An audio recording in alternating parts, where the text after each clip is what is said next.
The most massive tsunami, perfect storm is bearing down upon us. This perfect storm is mounting a grim reality, increasingly grim reality, and we are facing that reality with the full belief that we can solve our problems with technology, and that's very understandable. Now, this perfect storm that we are facing is the result of our rising population, rising towards 10 billion people, land that is turning to desert, and of course, climate change. Now, there's no question about it at all.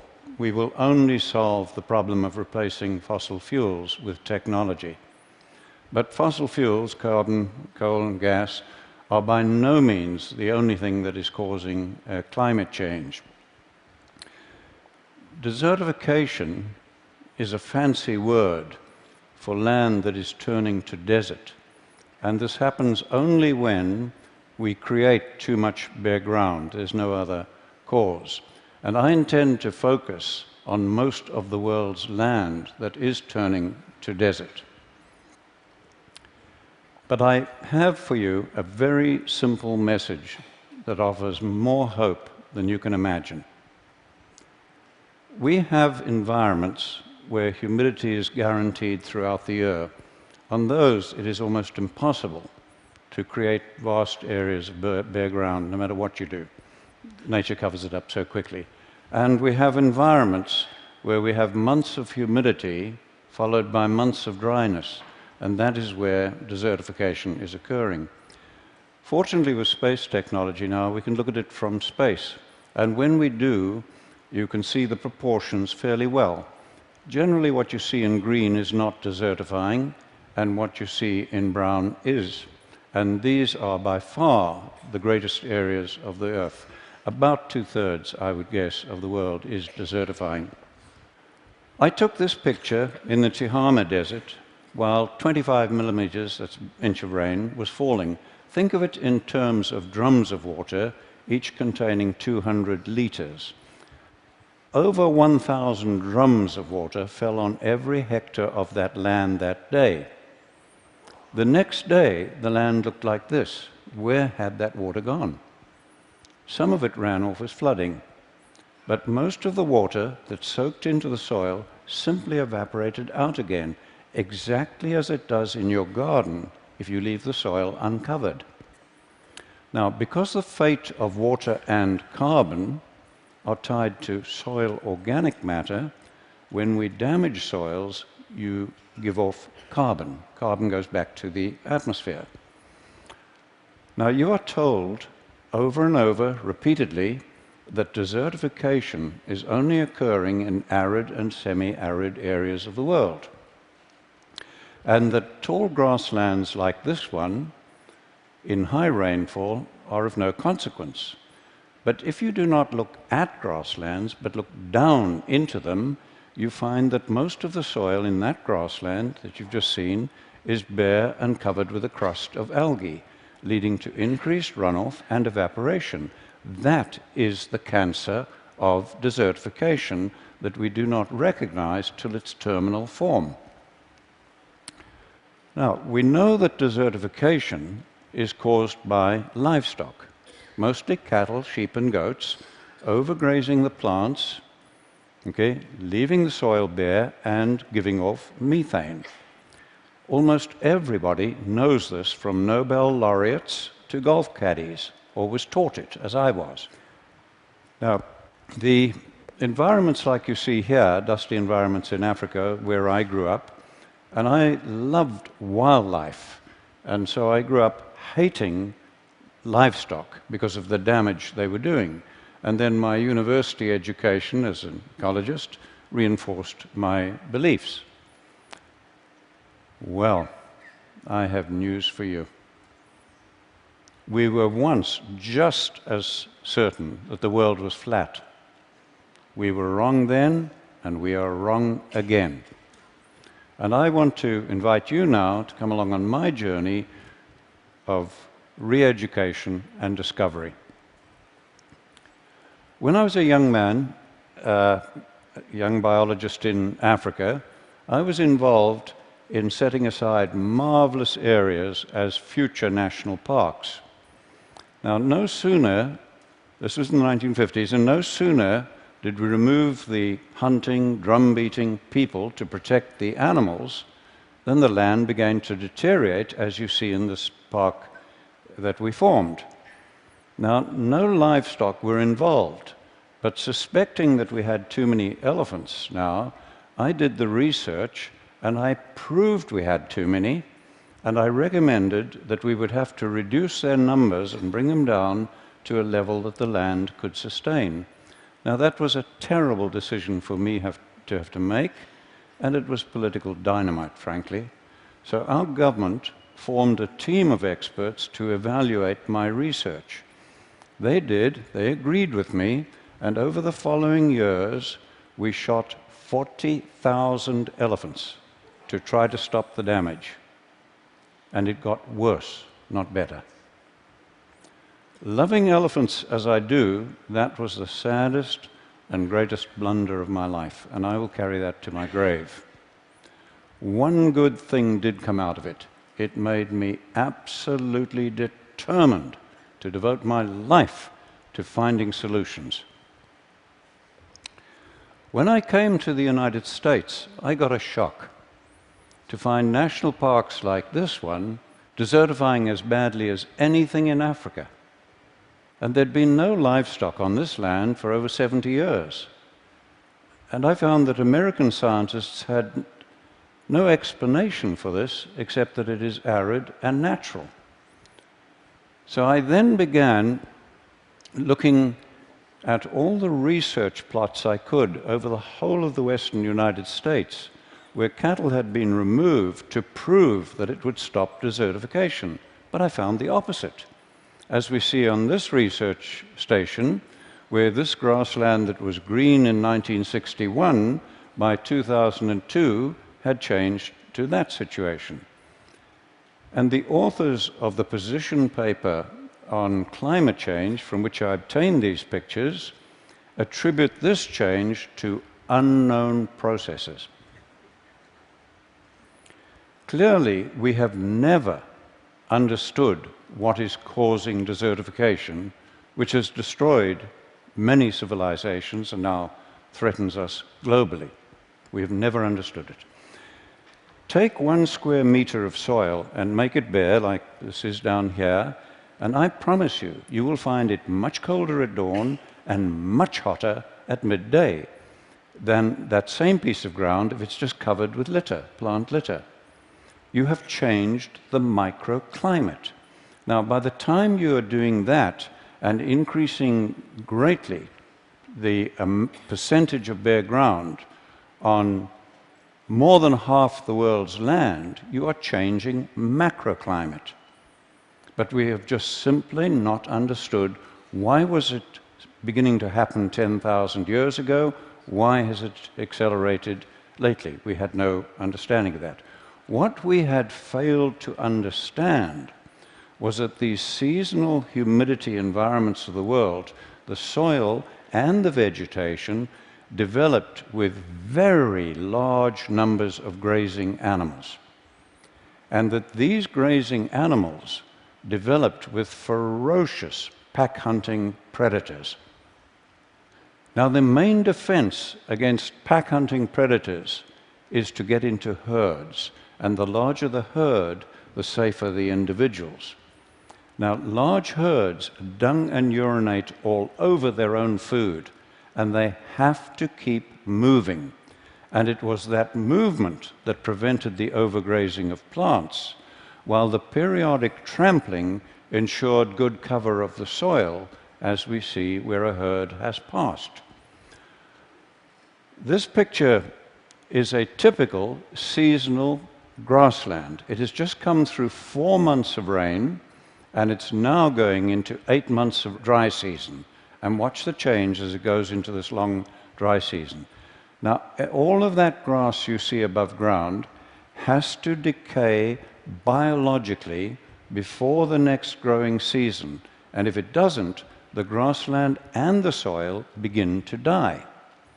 Now, if it does not decay biologically, it shifts to oxidation, which is a very slow process, and this smothers and kills grasses, leading to a shift to woody vegetation and bare soil releasing carbon. To prevent that, we have traditionally used fire. But fire also leaves the soil bare, releasing carbon. And worse than that, burning 1 hectare of grassland gives off more and more damaging pollutants than 6,000 cars. And we are burning in Africa every single year more than 1 billion hectares of grasslands, and almost nobody is talking about it. We justify the burning as scientists because it does remove the dead material and it allows the plants to grow. Now, looking at this grassland of ours that has gone dry, what could we do to keep that healthy? And bear in mind, I'm talking of most of the world's land now. Okay? We cannot reduce animal numbers to rest it more without causing desertification and climate change. We cannot burn it without causing desertification and climate change. What are we going to do?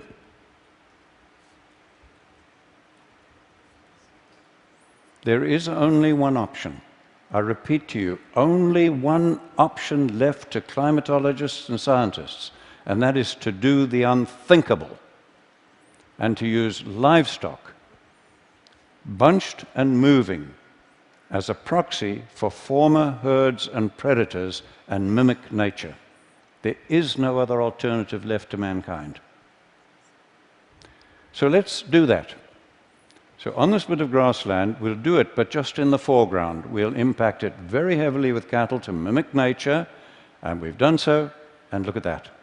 All of that grass is now covering the soil as dung, urine, and litter or mulch, as every one of the gardeners amongst you would understand, and that soil is ready to absorb and hold the rain, to store carbon, and to break down methane.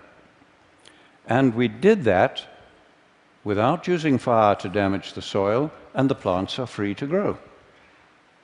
When I first realized that we had no option as scientists but to use much vilified livestock to address climate change and desertification, okay, I was faced with a real dilemma. How were we to do it?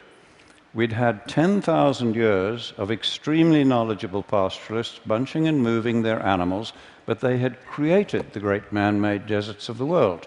Then we'd had 100 years of modern range science, and that had accelerated desertification, as we first discovered in Africa and then confirmed in the United States, and as you see in this picture of land managed by the federal government.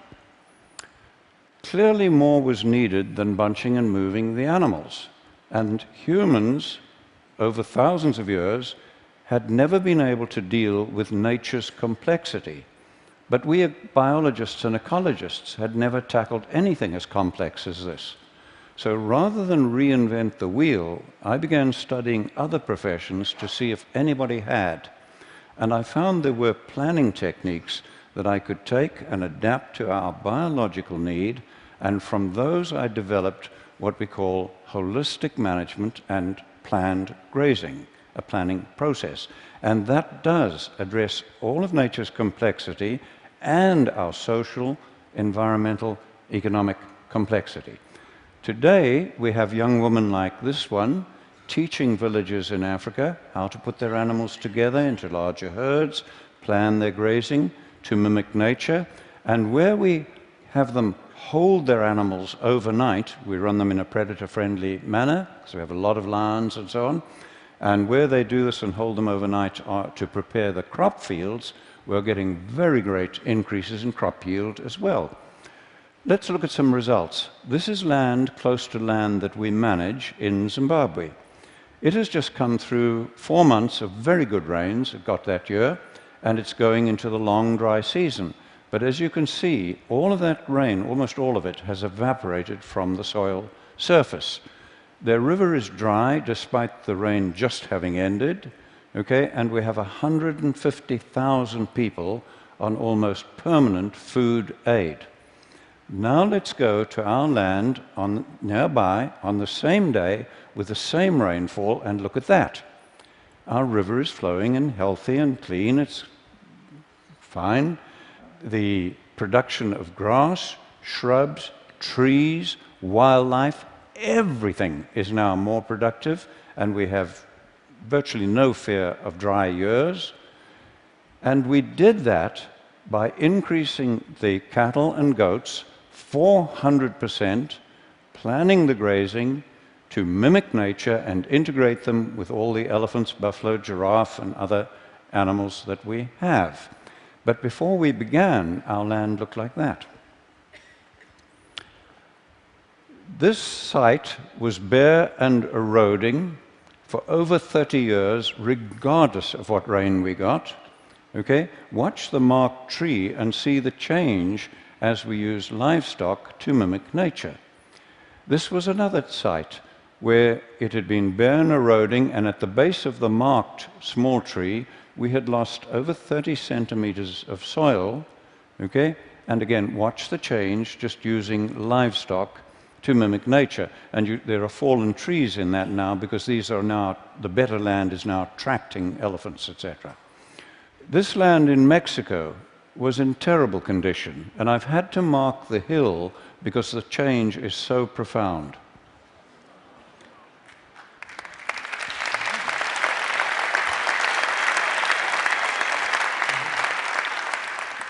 I began helping a family in the Karoo Desert in the 1970s, turn the desert that you see on the right there back to grassland, and thankfully now their grandchildren are on the land with hope for the future. And look at the amazing change in this one, where that gully has completely healed using nothing but livestock mimicking nature. And once more, we have the third generation of that family on that land with their flag still flying. The vast grasslands of Patagonia are turning to desert, as you see here. The man in the middle is an Argentinian researcher, and he has documented the steady decline of that land over the years as they kept reducing the sheep numbers. They put 25,000 sheep in one flock, really mimicking nature now, with planned grazing, okay, and they have documented a 50% increase in the production of the land in the first year.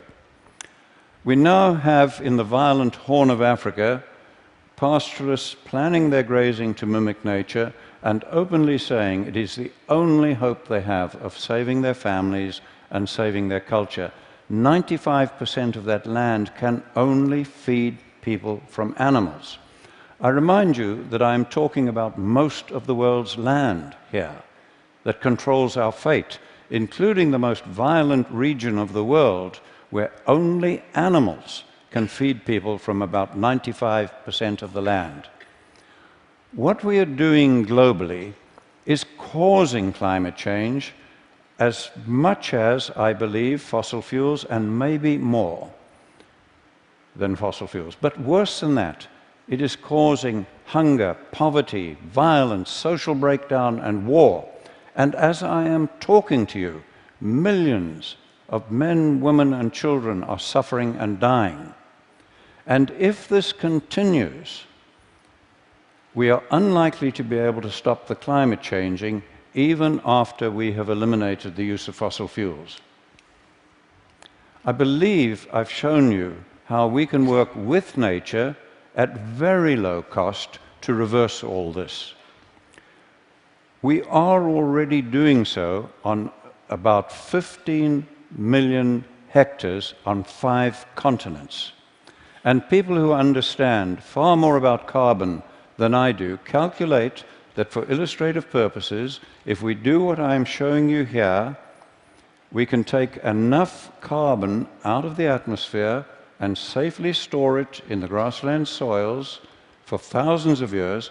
And if we just do that on about half the world's grasslands that I've shown you, we can take us back to pre-industrial levels while feeding people. I can think of almost nothing that offers more hope for our planet, for your children, and their children, and all of humanity. Thank you.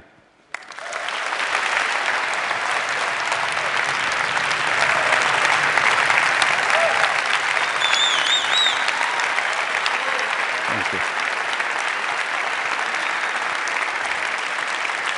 Well.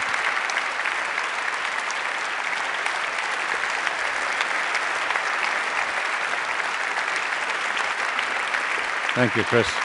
Thank you. Thank you. I have, and I'm sure everyone here has, A, 100 questions, B, wants to hug you. I'm just going to ask you one quick question. When you first start this, and you bring in a flock of animals, it's desert, what do they eat? How does that part work? How do you start? Well, we've done this for a long time, and the only time we have ever had to provide any feed is doing mine reclamation, where it's 100% bare. But many years ago, we took the worst land in Zimbabwe, where I offered a £5 note in a 100-mile drive if somebody could find one grass in a 100-mile drive.